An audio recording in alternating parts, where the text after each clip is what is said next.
Relational database होता है। तो हमने भी इसी तरीके से एक डेटाबेस ले लिया है म्यूजिक स्टोर का।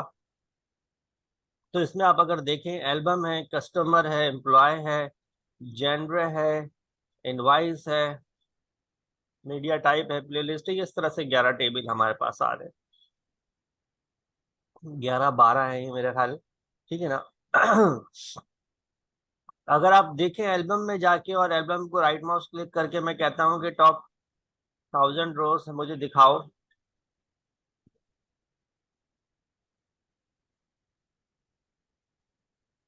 तो देखिए ये हमारे पास डेटा आ गया।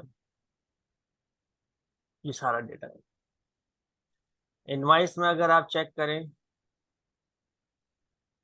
राइट माउस क्लिक करता हूं मैं,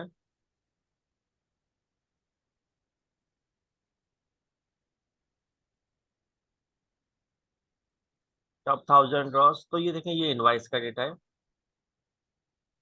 ठीक है ना। तो ये एक इसमें डेटा डला हुआ है और बाकायदा सारा काम हो रहा है। तो मैंने उस वीडियो में बताया था कि आपको अगर बैकअप लेना हो, डेटा एक जगह से दूसरी जगह ट्रांसफर करना हो, तो एक तो ये कि आप क्या कर सकते हैं कि डेटाबेस का फॉर्मेट जो है एसक्यूएल सर्वर का, उस फॉर्मेट में भी कर सकते हैं। यानी कि ये डेटाबेस है, मुझे दूसरे किसी सिस्टम पे एसक्यूएल सर्वर में इसको इंपोर्ट करना है, तो यहाँ से मुझे एक्सपोर्ट करना होगा। तो इसके लिए राइट माउस क्लिक करके और मैं यहाँ पे लिखूंगा एक्सपोर्ट डेटा टायर, इस पे क्लिक करता हूँ और यहाँ से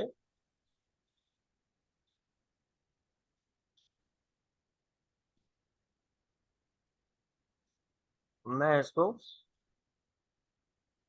नेक्स्ट कर रहा हूँ। कहाँ सेव करना है, तो मैं इसको लोकेशन दे रहा हूँ अपने पास।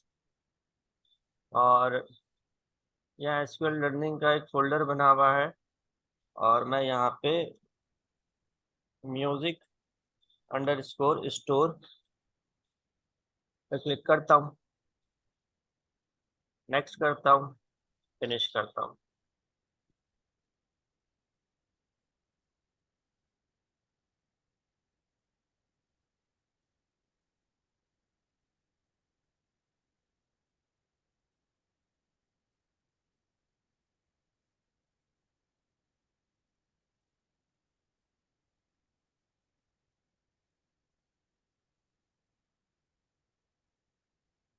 ठीक है ना।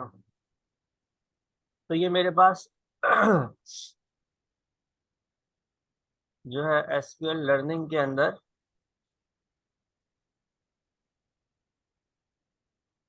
म्यूजिक स्टोर के नाम से ये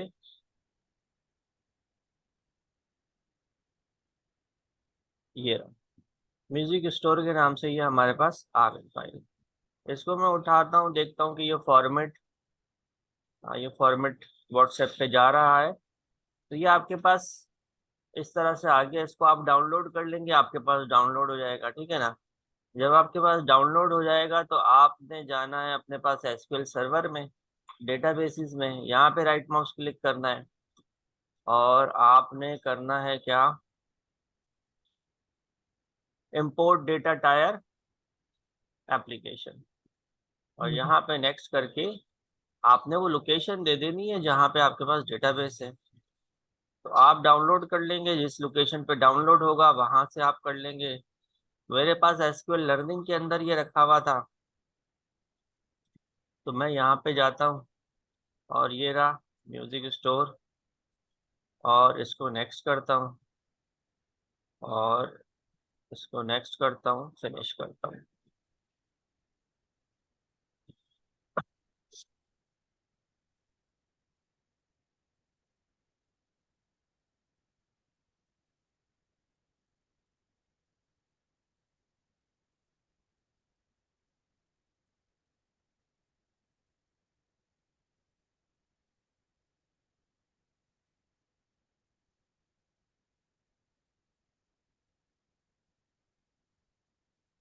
ठीक है ना। तो देखिए ये पूरा का पूरा डेटाबेस इंपोर्ट हो गया हमारे पास। और मेरे पास एक नया डेटाबेस बन गया होगा म्यूजिक स्टोर के नाम से। देखिएगा, क्योंकि मैंने एक्सपोर्ट करते हुए उसका नाम म्यूजिक स्टोर दिया था, तो म्यूजिक स्टोर के नाम से एक्सपोर्ट हो गया था, और उसको इंपोर्ट कर लिया तो ये इंपोर्ट हो गया। इसको अगर आप चेक कर लें तो ये तमाम टेबल्स मेरे पास आ गए, ठीक है ना। तो ये तो वो तरीका हो गया जिससे आप अपने पास इस डेटाबेस को इंपोर्ट कर लेंगे, तो सारा डेटा, टेबल, टेबल स्ट्रक्चर सब आपके पास आ जाएगा।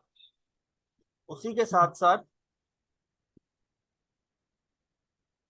एक और चीज है हमारे पास, and that is schema. Schema क्या है आपके पास, ये भी मैं आपको भेज देता हूँ, और ये भी इम्पोर्टेंट बात है समझना। वो ये है कि जो आपके पास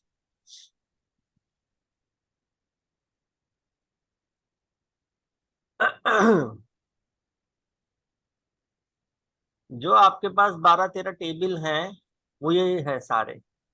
और टेबल्स आपस में कनेक्ट किस तरह से हुए हुए हैं, हमने आपको जो है डेटा ज्वाइन के जरिए जब हम पिक करते थे तो आपको बताया था कि दोनों टेबल्स में एक कॉमन आईडी होना जरूरी है, ठीक है ना। उस कॉमन आईडी के जरिए आप क्या करते हैं, डेटा को पिक करते हैं। जैसे कि एम्प्लॉय और कस्टमर में कॉमन आईडी क्या है, एम्प्लॉय आईडी, ठीक है ना। तो एम्प्लॉय आईडी के जरिए आपके पास ये दोनों के दोनों क्या होंगे, पिक हो सकेंगे। इसी तरीके से आपके पास यहाँ पर क्या है, कस्टमर आईडी है, यहाँ पे ये कस्टमर आईडी आ रही है, यहाँ पे ये कस्टमर आईडी आ रही है। तो इसके जरिए ये क्या होंगे आपके पास, पिक हो सकते हैं। इसी तरीके से इनवाइस के अंदर आपके पास इनवाइस आईडी यहाँ पर आ रही है, यहाँ पर भी आपके पास इनवाइस आईडी आ रही है। तो इस तरह से ये आईडीज के जरिए सारे टेबल आपस में क्या है, कनेक्टेड हैं, ठीक है ना। हमने आपको शुरू की क्लासेस में बताया था कि जो हमारा ये डेटाबेस है एसक्यूएल सर्वर, ये आरडीबीएमएस है। आरडीबीएमएस है, रिलेशनल डेटाबेस मैनेजमेंट सिस्टम है। तो इसके अंदर टेबल्स में डेटा होता है, और टेबल्स जो है आपस में कनेक्टेड होते हैं थ्रू आईडीज। तो ये हमारे पास ये स्कीमा है इस डेटाबेस का। तो हमें जब कभी भी कोई क्यूरी होगी, कोई सवाल होगा, तो हम देखेंगे कि हमारे पास स्कीमा क्या है, ठीक है ना, और उसके हिसाब से अपनी क्यूरी को हम डिफाइन करेंगे। तो ये भी मैंने आपको भेज दिया है, इसको भी आपने देख लेना है। तो ये हमारे पास आ गया। अब हम चलते हैं कुछ क्यूरीज की तरफ इस डेटाबेस के हिसाब से, ठीक है ना। और हमने उसमें से करी भी है सारी क्यूरीज, आप यूं समझ लें। लेकिन अब हम उसको देखेंगे कि एक, यानी कि प्रोजेक्ट हमारे पास जो होता है, जैसे आप किसी कंपनी के लिए काम कर रहे हैं एसक्यूएल सर्वर पे, तो एक बना बनाया डेटाबेस है जिसके ऊपर आप काम करते हैं, क्यूरीज चलाते हैं। तो इसी तरीके से एक डेटाबेस है, और उस पर जो हमने सीखी है क्यूरीज, उसी को अप्लाई करके हम देखेंगे। और ये डेटा एनालिस्ट के हिसाब से भी जो इंटरव्यूज के अंदर सवाल आते हैं उस हिसाब से ये डिजाइन हुआ हुआ है। तो मैंने क्यूरीज बनाई थी और वो क्यूरीज मेरे पास रखी हुई हैं। Data analyst learning, data analyst online.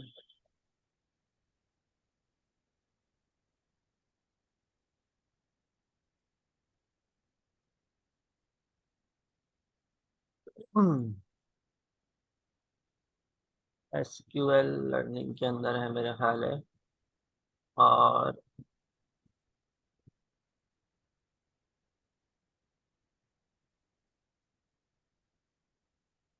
Data analyst job के हवाले से, हाँ ये मेरे पास,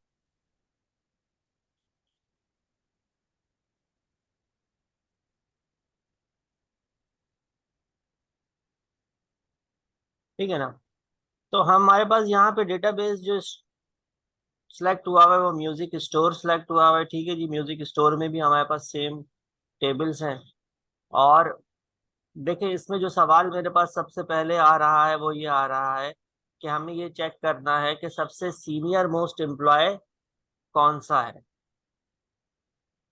और सीनियर मोस्ट एम्प्लॉय का जो है ना जॉब टाइटल क्या है, तो ये देखना है, यानी कि सबसे पुराना एम्प्लॉय हमारे पास कौन सा है। तो यहाँ पे हमारे पास जिस टेबल की बात हो रही है वो कौन सा है, एम्प्लॉय का टेबल है। तो सबसे पहले तो हम एम्प्लॉय का टेबल चेक कर लेते हैं। तो सिलेक्ट स्टैटिक फ्रॉम एम्प्लॉय हमने किया, तो ये देखें हमारे पास टेबल, ठीक है। अब सीनियर मोस्ट का मतलब ये है कि जो आपके पास सबसे पुराना हायरिंग आपके पास हुई भी है। तो यहाँ पे देखिए हायर डेट भी आ रही है, इससे भी आप सीनियोरिटी निकाल सकते हैं। और लेवल्स भी आपके पास आ रहे हैं। बर्थ डेट से तो हमें नहीं निकालना, क्योंकि हमने सीनियर मोस्ट एम्प्लॉय देखना है, तो यानी कि जो ज्वाइनिंग के हिसाब से सीनियर है। अच्छा यहाँ पे हम्म। देखिए लेवल्स भी दिए हुए हैं, तो लेवल्स भी हमारे पास सीनियोरिटी के हिसाब से हैं। जो जितना पुराने एम्प्लॉय है उसका उतना ही ज्यादा लेवल है। तो अगर हम लेवल को ही मैनेज कर लें तो हमारे पास सीनियोरिटी निकल कर आ जाएगी, ठीक है ना। तो हमने क्या करा है यहाँ पे कि हमने एम्प्लॉय को सिलेक्ट किया है, उसको ऑर्डर बाय कर दिया लेवल, और डीईएससी कर दिया। डीईएससी का मतलब होता है डिसेंडिंग ऑर्डर में। डिसेंडिंग ऑर्डर का मतलब ये होगा कि आपके पास जो बड़ा नंबर होगा वो ऊपर आ जाएगा। बाय डिफॉल्ट असेंडिंग होता है, 1 2 3 होता है। तो इसको मैं चलाता हूँ तो देखिए ये मेरे पास आ गया। तो इसमें जो लेवल 7 है वो सबसे ऊपर आ गया। और ये Madan Mohan senior general manager जो है, देखिए ये है भी सीनियर जनरल मैनेजर, ये ऊपर आ गए, ठीक है ना। लेकिन हमें सिर्फ वही बंदा चाहिए और कुछ हमने नहीं देखना। तो हम क्या करेंगे, इसको सिर्फ यानी कि क्यूरी चलाएंगे, लेकिन सिर्फ सिंगल रिकॉर्ड हमने देखना है, तो लिमिट 1 हम लगा देंगे। लेकिन लिमिट 1 एसक्यूएल सर्वर में इस तरह से काम नहीं करती, माई एसक्यूएल में करती है और दूसरे कुछ और डेटाबेसेस में भी करती है, लेकिन एसक्यूएल सर्वर में ये लिमिट काम नहीं करता। तो लिमिट काम नहीं करता, तो एसक्यूएल सर्वर में जो कि आपके पास काम करता है वो करता है टॉप, और ये हमने नहीं किया था। तो यहाँ पर ये टॉप वाला भी काम कवर हो जाएगा। तो हम कहेंगे सिलेक्ट टॉप 1, यानी कि एक रिकॉर्ड दिखा दो static from employ order by. अब आप इसको अगर चलाएंगे तो सीनियर मोस्ट एम्प्लॉय आपके पास आ गया, और वो सिंगल रिकॉर्ड में आपको यहाँ पे दिखा रहा है, ठीक है ना। तो ये हम्म। क्यूरी है, इस सवाल के हिसाब से आपको क्यूरी को समझ लेना है, ताकि आप जब फील्ड में काम करें और इस तरह की कोई चीज आए तो आपको ये आती हो, ठीक है। इसी तरीके से अब हमारे पास जो दूसरा सवाल है वो ये है कि कौन सी कंट्री है जिसकी में की जो है ना सबसे ज्यादा इनवाइसेस हैं जिसके अंदर। अब सिनेरियो ये है कि आपके पास ये इनवाइस का टेबल आ गया, ठीक है, और ये बिलिंग कंट्री आ गया। यानी कि आपके म्यूजिक एल्बम्स हैं, सॉन्ग्स हैं आपके, वो सेल होते हैं, कस्टमर उसको बाय करते हैं। कस्टमर उसको बाय करते हैं तो उनकी इनवाइस बनती है, ठीक है ना। जी। तो आप इनवाइस बनती है, तो हमने निकालना ये है कि वो कौन सी कंट्री है जिसकी सबसे ज्यादा इनवाइसेस जहां जिसकी बनी है, ठीक है ना। तो हमें ये चेक करना है, सवाल दोबारा देख लें, which country have the most invoices.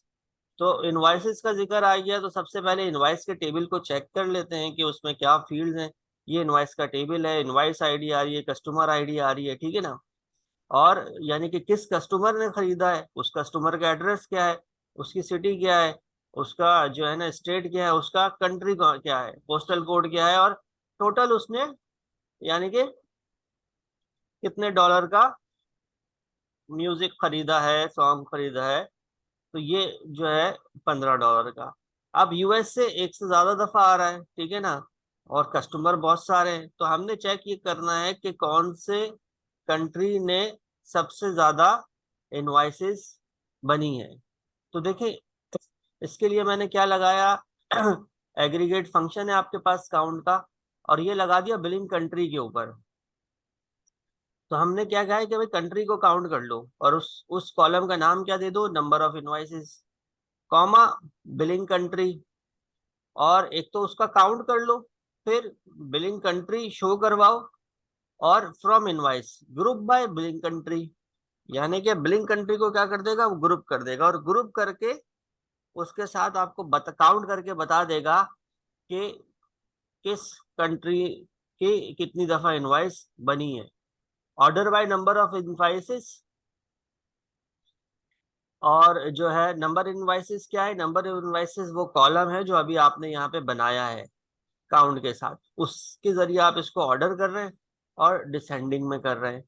तो अब आप देखें अगर इसको चला के, तो देखें कंट्रीज, और उसको यहाँ पे उसने ग्रुप कर दिया है, कंट्रीज को यहाँ पे ग्रुप कर दिया और उसके अगेंस्ट इनवाइसेस को काउंट कर लिया। तो यूएसए सबसे ज्यादा दफा जो खरीदारी हुई है वो यूएसए से हुई है, 131 इनवाइसेस है। कनाडा सेकंड नंबर पे, Brazil and France and Germany. ठीक है ना। तो इसमें अगर कोई इशू है तो मुझे बताएं, मैं आपको समझा देता हूँ मजीद। नहीं ठीक है, इसने कॉलम का नेम बनाया इस एक ही लाइन में, एक ही क्वेरी में, और साथ फिर उसको ठीक है ना। ग्रुप करके। कर चुके हैं हम, अगर आप थोड़ा सा याद करें तो मैंने वो स्कूल और फीस का बनाया था। तो स्कूल के अंदर हमने किस क्लास में कितने बच्चे हैं काउंट करने के लिए हमने क्लासेस को ग्रुप कर दिया था और काउंट कर लिया था। तो हर क्लास के हिसाब से वो बनकर आ गया। तो सेम हमने काम कर रखा था। यहाँ पे क्योंकि थोड़ा डेटाबेस प्रोफेशनल है और चीजें ज्यादा हैं, तो थोड़ा समझने में और अच्छा है कि आप इस तरह के एनवायरनमेंट में भी चीजों को समझ लें। अच्छा, इसी तरीके से आगे चलते हैं। तो देखें यहाँ पे है कि हमारे पास टॉप 3 इनवाइसेस कौन सी हैं। टॉप 3 इनवाइसेस का मतलब ये है हमारे पास कि जो है जिसके अंदर अमाउंट हमारे पास जो टोटल वो सबसे ज्यादा है, 3 कौन सी ऐसी इनवाइसेस हैं। तो सिलेक्ट स्टेरिक ऑफ इनवाइस करते हैं, यहाँ से ये टोटल आपके पास आ रहा है। और इनवाइस का तो कौन से वो 3 इनवाइसेस हैं जो हमारे पास सबसे ज्यादा है। तो हम टॉप 3 यहाँ पे लगा दिया है। ठीक है ना। टोटल, ये टोटल का कॉलम, और ऑर्डर बाय टोटल। ठीक है ना। तो इसको चलाते हैं हम अपने पास। तो देखिए ये 3 हमारे पास टॉप 3 की इनवाइसेस आ रही हैं। और अगर हम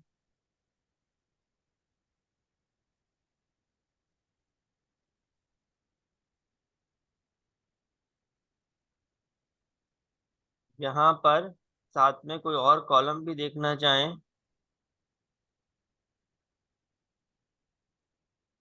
जैसे कि कस्टमर आईडी और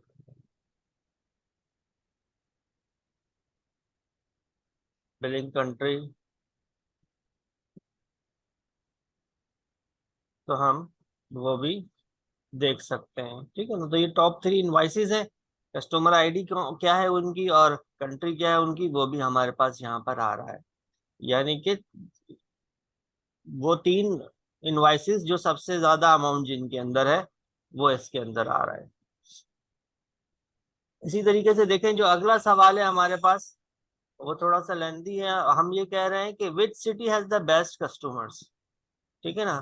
तो वो कौन से सिटी है जिसके अंदर बेस्ट कस्टमर है। We would like to throw a promotional music festival in the city. We made the most money. Write a query that returns one city that has the highest sum of invoices totals. Return both city name and sum of all invoices. ठीक है ना। तो हम ये चाह रहे हैं कि भाई वो जो हमारे पास वो सिटी जिसके अंदर सबसे ज्यादा इनवाइसेस जनरेट हुई हैं, यानी सबसे ज्यादा बिजनेस, कोई प्रमोशनल हम चीजें डिस्ट्रीब्यूट करना चाह रहे हैं। तो हम चाह रहे हैं कि उन उस शहर के अंदर वो प्रमोशनल म्यूजिक हम डिस्ट्रीब्यूट करें जिसमें सबसे ज्यादा हमारे पास सेल हुई है। तो उसके लिए हमने ये कर लिया कि टोटल, यानी कि देखें इनवाइस जो बन रही है उसको हमने कर लिया टोटल, और उस कॉलम का नाम दे दिया टोटल इनवाइस। बिलिंग सिटी, क्योंकि हमें सिटी निकालना है, तो बिलिंग सिटी फ्रॉम इनवाइस के टेबल से ग्रुप बाय बिलिंग सिटी। ठीक है ना। तो ग्रुप बाय कर लिया हमने बिलिंग सिटी को, यानी कि कॉमन सिटीज ग्रुप बन जाएंगे और उसके अगेंस्ट जो इनवाइस है वो सम हो रही है, प्लस हो रही है। तो ऑर्डर बाय टोटल इनवाइस जो आपने कॉलम बनाया था और डीएससी, तो इससे आपका काम बन जाएगा। एक साइड पे वो क्या कर देगा, सिटी को ग्रुप कर देगा, उसके अगेंस्ट जो इनवाइसेस जनरेट हुई हैं उस सिटी में तो उनको प्लस कर देगा। तो इस तरह से आपको पता लग जाएगा कि किस शहर के अंदर कितना अमाउंट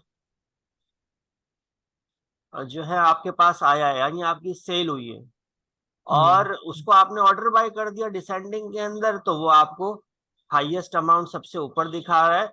तो पराग आपके पास सबसे ऊपर आ रहा है, $273 है। उसके बाद आपके पास माउंटेन व्यू आ रहा है, लंदन आ रहा है, और सो ऑन।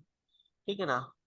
तो अगेन हमने इस तरह का काम कर रखा है, लेकिन एक इस तरह के एनवायरनमेंट के अंदर आपको यानी कि ज्यादा बेटर समझ में आएगा। इसी तरीके से हमारे पास ये पांचवा गालिबन सवाल है, और ये सवाल ये कि who is the best customer.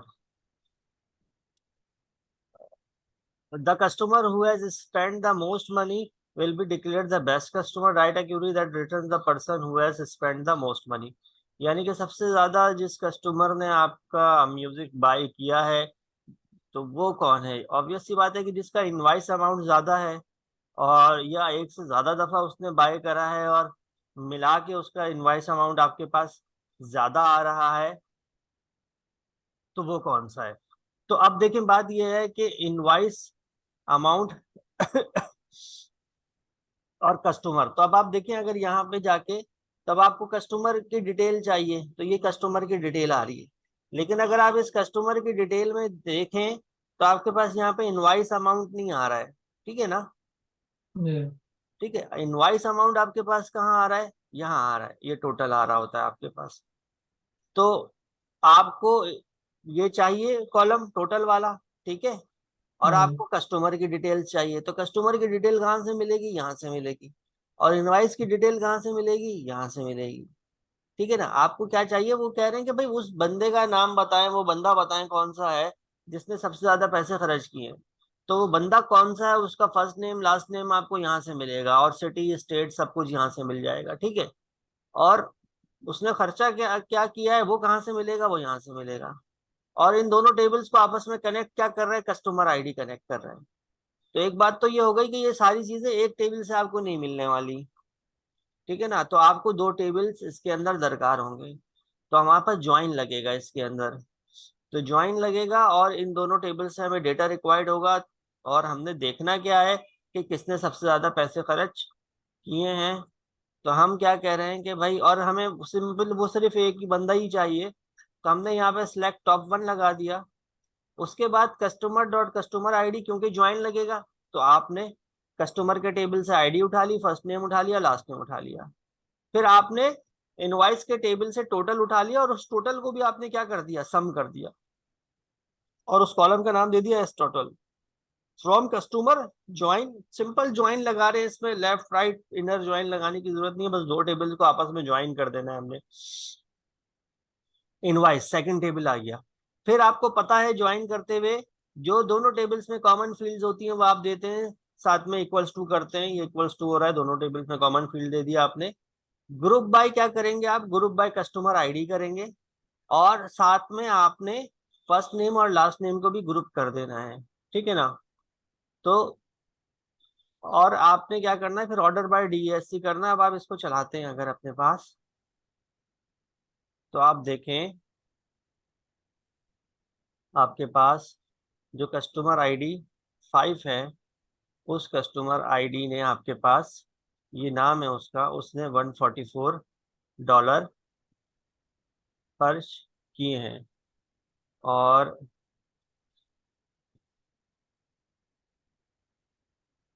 अगर मैं इसी क्यूरी को कंट्रोल सी करता हूँ, कंट्रोल वी करता हूँ और यहाँ से टॉप वन निकाल देता हूँ, इसको चलाता हूँ, तो देखिए आप, इसने सबसे ज्यादा पैसे कस्टमर आईडी ने खर्च किए हैं। उसके बाद हमारे पास ये आ गया, उसके बाद ये, इस तरह से ये सारे आपके पास रिकॉर्ड आ रहे हैं जिसने सबसे ज्यादा खर्चा किया। और देखें ये अमाउंट भी इसी तरीके से आ रहा है क्योंकि इसको हमने डिसेंडिंग में किया, ऑर्डर बाय टोटल से किया है। हम्म, ठीक है ना। तो ये कुछ देखें काम की क्यूरीज हैं। और यूं समझ लीजिए मुबश्शिर साहब कि ये जो भी आपने पढ़ा है उसका निचोड़ है ये। तो ये आपने ना लाजमी करना है। तो जो भी आपने अभी इतने टाइम के अंदर पढ़ा है तो ये उसकी सारी अंडरस्टैंडिंग है। तो ये आपके लिए समझना और इसकी प्रैक्टिस करना बहुत ज्यादा जरूरी है। ठीक है ना। यानी अब तक के जो आपने पढ़ा था वो आपने क्यूरीज सीख ली, डेटाबेस टेबल क्रिएट करना, कांस्टेंट लगाना, सब करना सीख लिया। अब एक्चुअली के अंदर उन तमाम चीजों को इस्तेमाल करते हुए फील्ड में काम कैसे होता है वो हम सीख रहे हैं। तो इसकी प्रैक्टिस करना जरूरी है। ठीक है जी। तो ठीक है। ये मैं आपको वीडियो प्रोवाइड कर देता हूँ, इसकी प्रैक्टिस कर लीजिए। इसके बाद ये कुछ निस्बतन आसान क्यूरीज थी, कुछ और इसके बाद इसी की क्यूरीज हैं वो अगली क्लास में मैं आपको करवा दूंगा। ठीक है ना। ठीक है जनाब। चले ठीक है, ओके, अल्लाह चलो, हाफिज। ओके, वापस।